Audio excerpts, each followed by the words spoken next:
Thank you, Bridget, for the introduction. Thank you, everyone, for being here. So I've got kind of a extension. We like to rely on slides a bunch, but mostly picture heavy, so that's the good news. So I'm not going to make you read any small text today, but when Nick invited me to come speak tonight, he just kind of said, what's kind of important in weed science right now? Just give us a good update that you think people will appreciate. And so I figure Kochia's probably been our number one weed, well, for decades really, across the state of North Dakota. And we've had some recent developments in the last year that have really taken a lot of time for me and other weed scientists at NDSU. And so I figure I've got about 20 or 25 minutes, depending on how long-winded I decide to be. I just want to go through some of our updates, some of the important things. A lot of tonight is just covering what we've learned over the last year with new herbicide resistance in Kochia, and also raising awareness. So if any of you that deal with Kochia have had more issues recently, the last year or two, than you thought previously, hopefully this will raise some awareness. And then we'll also kind of hint on or talk about some testing that we'll have available in the spring for some quick results for herbicide resistance in Kochia. And so, just look, all right, so we do have slides up here. So for any of you who have the North Dakota State Weed Guide, we like to name a Weed of the Year each year. The 2022 version was Kochia. So many of you may have seen this picture or these series of pictures. This was fall of 2021, Bismarck, Mandan area. I have a couple of industry contacts who actually lived in this neighborhood, and they said the actual word from the neighborhood was just drag that all out onto the curb. We'll come pick it up later. For those who know Kochia, it's a tumbleweed. That's why it likes to gang up on certain houses like this when the wind patterns are just right. So 2022, so last year we called it the Weed of the Year because it was such a big deal for us in the drought of 2021. It has only probably gotten worse since from a management perspective.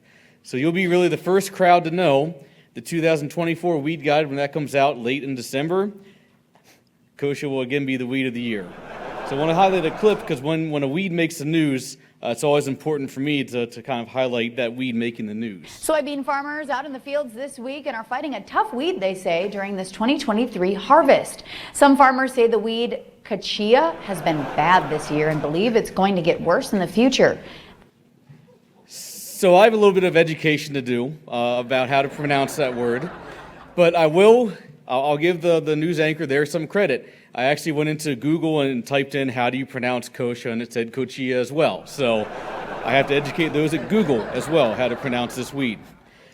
But sometimes something stupid kind of inspires me, and so I actually took a picture at home this morning. I'm trying to grow a Kochia pet,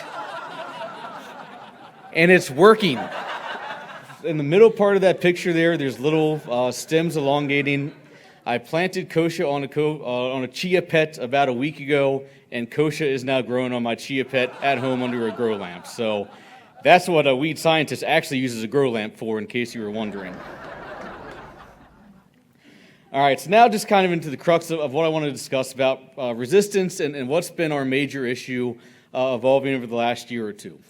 So for those who are familiar with herbicides, we give them this group numbering system, just kind of an easy way to classify the way that the herbicide works within the plant. So rather than making everyone say the mechanism that a herbicide binds to kill the plant, give it a number, a little bit easier to discuss.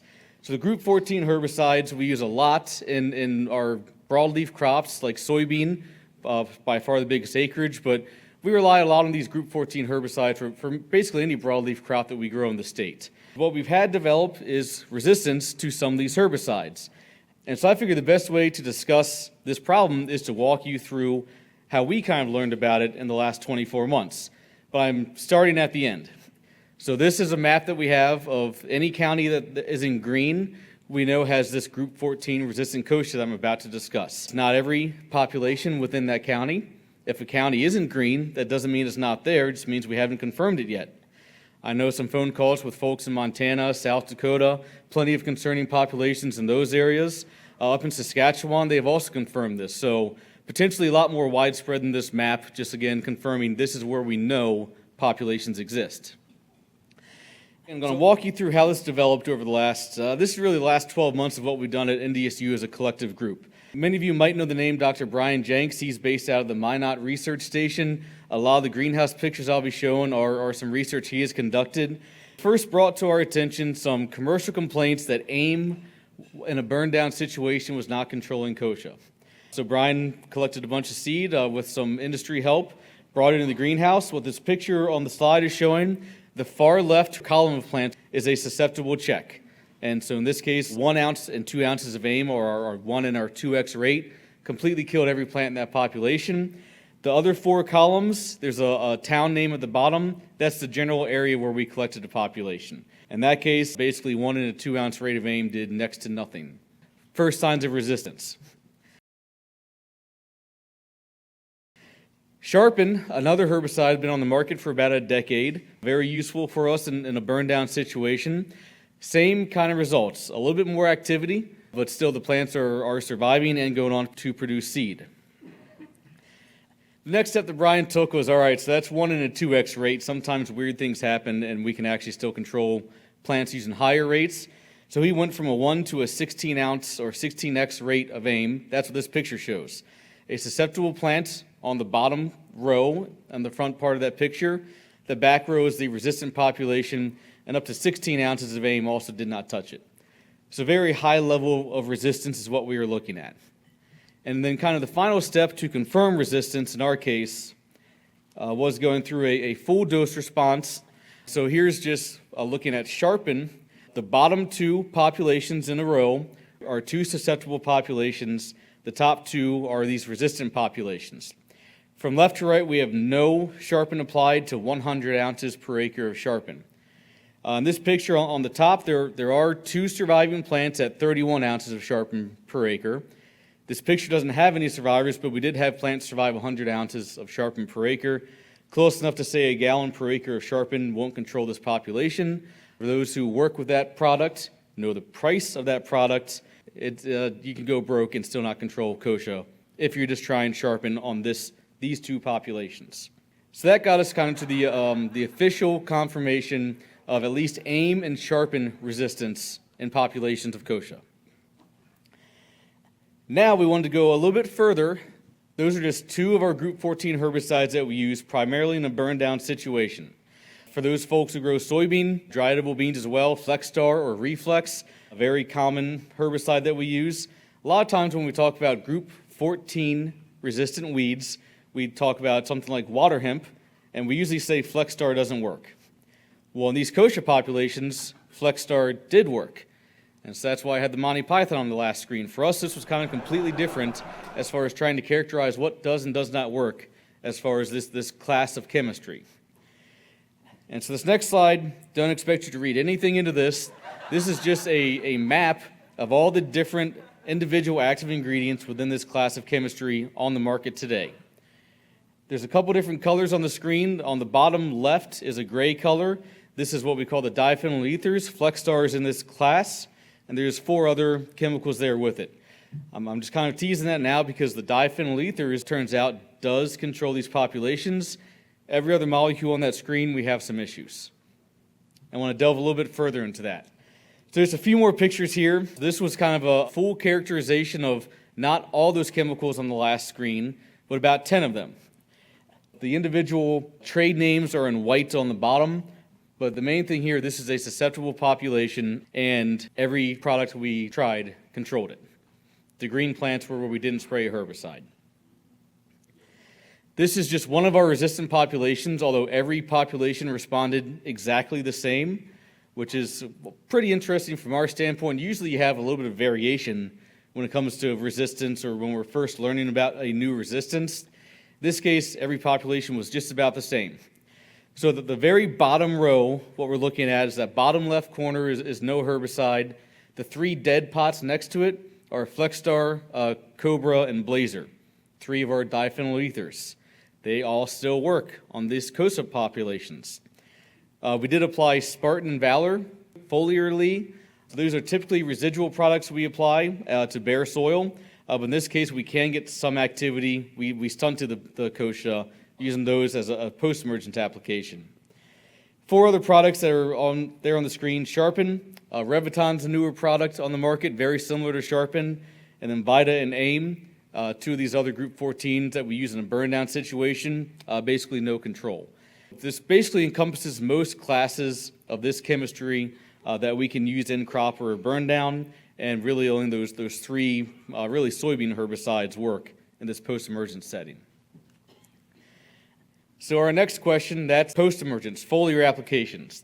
What about from a residual standpoint? We use a lot of Valor in the fall or ahead of a crop like soybean in the spring, and we use a lot of Spartan ahead of basically every broadleaf crop that we have, for the most part. So then we looked at a soil-applied situation. This is, we're back to one of our susceptible populations, and it worked just as we anticipated. No herbicide, we had plants grow. We, in this case, on the bottom line from left to right, we had 4 and 8 ounces of Spartan, and then 3 and 6 ounces of Valor, controlled everything. That's what we expected. This is one of our worst populations we worked with, but we've got anywhere from basically no control out of those same rates of those soil applied to at least some control within this particular population in this trial. So what Brian Jenks did in Minot was put every population together during one trial run last spring, about February timeframe. Here we have 3 blocks. The closest to us is non-treated completely. The middle block is Spartan at 4 ounces, and that top one is 3 ounces of Valor. The individual columns, there's a number at the very top part of the screen. That's just representing a different population. And again, the town name there represents the general area of the state where those populations came from. That far right column is our completely susceptible population. Every plant control with Spartan. Valor, we had about 1 escape, but otherwise pretty good control with Valor. If you look at the columns, this is where it gets a little bit interesting. So from our perspective, we have a little bit of an issue going on with Valor. We did not get really any control on these populations with that 3 ounce rate of Valor. Spartan, it was really population to population dependent. That second population from the right, basically no control. The one right next to it to the left, almost complete control, both from the mill hall area. So that's where it's going to be a little bit more tricky for us moving forward as far as recommendations. But for now, if you're applying something like Spartan and you're not seeing the residual control you think you should be getting, that's where we think we might have some group 14 resistance, and we will have a test available by about May to quickly, within a couple days, get you a result on resistance. Rather than send us seed, send us some leaf samples and we can get you a confirmation. So that's, again, just wrapping up back here with that map again. And I will just take a minute here to talk about that confirmation, that test that we have. There's a group on campus called the National Ag Genotyping Center. So we've worked very closely with them as far as confirming resistance, developing some quick assays for things like group 14 resistance in water hemp. And we're working with them to get a quick assay available for Kochia. Just talked to them today. We think by May, so about the burn down season, maybe even by April, we will have a commercial test available that we'll be able to send a couple leaf samples from a plant to the lab. And then within a couple days, they'll extract DNA and they'll tell you if the resistance gene is in there or not. So more will come on that. We'll have press releases, et cetera, in the spring. We just kind of want to put that out there that we will have a quick assay available. So if you spray Sharpen, for instance, in a burn down and don't control your plants, we can get you a pretty quick answer, resistant or not. A couple more slides here. So that's the main story that we want to discuss is the group 14 resistance. I'm going to tack on a little bit more about dicamba resistance. So we've talked about dicamba resistance from rates that we might use in corn or maybe even some small grain rates over the last decade or so.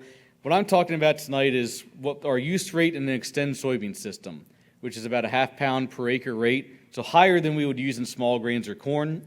We do have confirmation in 5 different counties of having dicamba-resistant kochia to that soybean rate.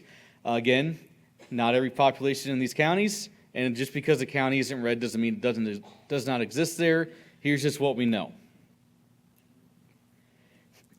Just wanted to show a picture here of showing what this kind of looks like. Sensitive population is on the bottom. That gold box kind of in the middle, that's our half pound rate. That's our use rate in soybean. That and then the half rate of that controlled our susceptible population. We did go up to a 2 pound rate on that resistant population, still didn't control it. So pretty robust resistance within this population. Most responded pretty similar as well. Kind of the last piece I wanted to talk about with soil or with dicamba is from a soil applied perspective. So this population, foliar at a 1.5 to 2 inch height kochia, we could not control. When we planted kochia seed, applied dicamba, half pound of dicamba, soil applied, watered it in with a 1/4 inch of water, we did actually get some very good control on this population where 4 times that rate did nothing to it post-emergence. So as we think about it, if you're seeing dicamba slip from a post-emergence perspective, want to think about a way to still get some utility out of that chemical on a population like this, pre-emergence we are seeing some pretty good results on this type of population. This is just a close-up. That right picture there is the few plants that did escape or grow out of that application were still pretty gnarled up, so it would be easier to control with other products post-emergence. So the other part of that story, that population I just showed is dicamba and group 14 resistant. And so that's kind of our worst case scenario population. We have one of that, at least one population like that out there. So that leads us to wonder what still works. And for the sake of brevity, I'm not going to read every part of this slide, but for those who do practice weed control with chemistry and some different crops, our photosystem inhibitors, that's our group 5 products like atrazine, still very effective. We use a lot of bromoxynil, particularly in wheat, as really a base of a lot of our wheat broadleaf herbicides, still works on these populations. We have our group 27 herbicides that we call the bleachers, so plenty of those available in corn. They all still work. Wheat, that's got us into the husky and Tylenol type of products. Those work. The real key to any of those, which is basically the top half of that screen there, is the kochia does need to be small. But we can get effective control when it's small, whereas basically the other products we've tested, not a whole lot of control. So again, just bringing this up because we really want to do our best to control kochia, because we don't want to have a situation like this. It's always interesting as a weed scientist. So the clip at the beginning was local news. Every once in a while, kochia and then the other tumbleweed we deal with, Russian thistle, make national news. 2 years ago, they shut down a Walmart in Oregon. This was Great Falls, Montana, last month. This was basically a Fox correspondent, just took a minute drive down this particular neighborhood.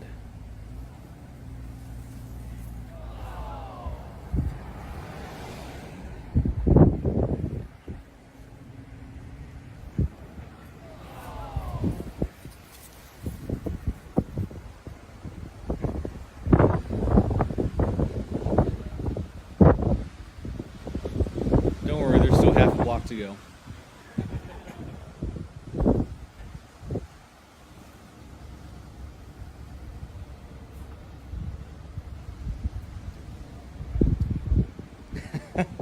Yeah, you don't really want to light that whole mess on fire to get rid of it either. But that's again why one of the reasons we just continue to harp on kochia control. It's our worst weed. Everyone in this room knows that. But we just knowing that we can have all these issues, we don't want to make the national news for a whole block being shut down. So that's basically what I had. Just kind of 2 final slides here. For anyone who is into podcasts, I'm part of one. So I'm going to do a better job in the next week or so of compiling all the episodes we have, because we have about 90 episodes by now, where it's me and a couple of my colleagues from other states. We'll take about 30 minutes to talk to another weed scientist to highlight a topic. So we have a couple episodes just on kochia. We might have some episodes on how a herbicide gets registered. Probably no one here cares about that except for me. But so I always like to say there's an episode for everyone, but not every episode is for everyone. But give it a listen. We try to make the title of each episode pretty descriptive of what we're going to talk about in that episode. And then the last slide here is just my contact information. The weed guide is in the process of being updated, so that QR code will not be valid about 4 weeks from now. The cover will be blue this next year, so make sure to look for the blue guide for the weed guide. Thank you for hosting me. Thank you, Bridget, for the introduction. Thank you, Joe.